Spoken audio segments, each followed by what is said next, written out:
സിദ്ധു, നാളെ താലിയും മന്ത്രകൂടിയൊക്കെ എടുക്കാനായിട്ട് പോകുന്നുണ്ട്.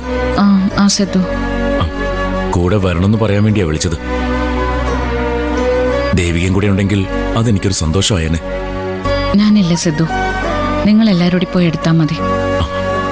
സാധാരണ ഇങ്ങനെയൊക്കെ എടുക്കാൻ പോകുമ്പോ പെൺകുട്ടിയും വരാറുണ്ട്.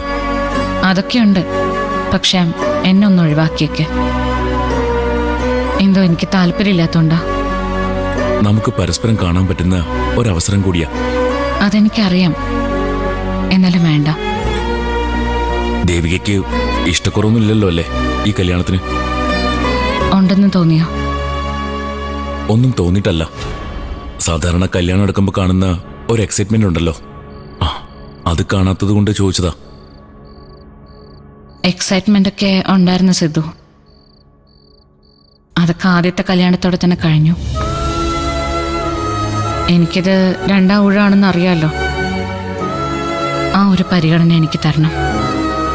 ശരി, കൂടെ വരണ്ട. ഏത് കളർ എടുക്കണമെന്ന് പറയാലോ, അത് തന്നെ എടുക്കാം. പ്രേമേച്ചി വരുന്നില്ലേ ഒപ്പം? ഉണ്ട്. അപ്പൊ എന്റെ ഇഷ്ടത്തിന് മന്ത്രകൂടി എടുക്കാനൊക്കെ പ്രേമേച്ചി സമ്മതിക്കോ? എന്തിനാ വെറുതെ ഒരു അനാവശ്യ പ്രശ്നം ഉണ്ടാക്കുന്നത്?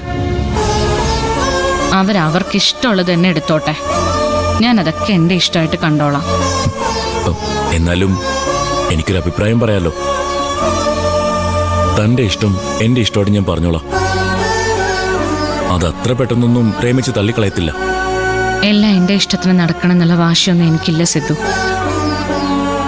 നിങ്ങളുടെയൊക്കെ ഇഷ്ടത്തിനനുസരിച്ച് പെരുമാറാൻ മനസ്സിനെ ഒരുക്കിയിട്ട് തന്നെയാ ഞാൻ ഈ കല്യാണത്തിന് സമ്മതിച്ചത്. ഞാൻ ഒരു പരാതിയും പറയില്ല. ഏത് കളർ എടുത്താലും പോരെ.